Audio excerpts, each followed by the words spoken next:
La fête de la science à Grenoble, c'est terminé. L'alpha et l'oméga de cet événement, c'était le village des sciences qui se tenait pour la première fois sous la halle Clémenceau. Parmi les nombreuses découvertes proposées, celle d'un petit robot pour qui le slalom n'a plus aucun secret. Loïc Blache a rencontré ses concepteurs. Il n'en a pas l'air comme ça, mais ce robot est un vrai champion.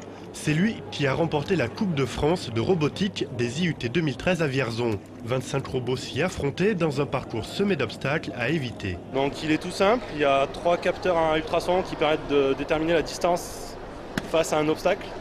Donc il envoie une onde ultrasonore qui viendra se frapper contre un obstacle et qui reviendra sur le récepteur. On calcule le temps qu'il a mis, on peut ainsi connaître la distance par rapport à l'obstacle. Sur le bord du terrain, dans le coin opposé où on doit aller, on a des diodes émettrices. Et grâce à cet émetteur et ce récepteur, on sait dans quelle direction on doit se diriger. Derrière ce petit objet se cachent des étudiants de l'IUT1 de l'Université Joseph Fourier de Grenoble. Au total, 6 mois de travail et un robot surentraîné par ses créateurs.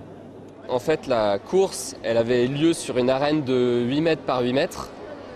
Alors qu'à l'IUT, on avait une arène seulement de 2,50 m par 2,50 m pour faire nos tests.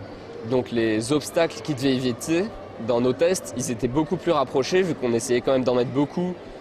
Alors que finalement, à la compétition, il y avait plus d'1 mètre entre chaque obstacle. À la fête de la science, le petit androïde a déjà trouvé ses fans.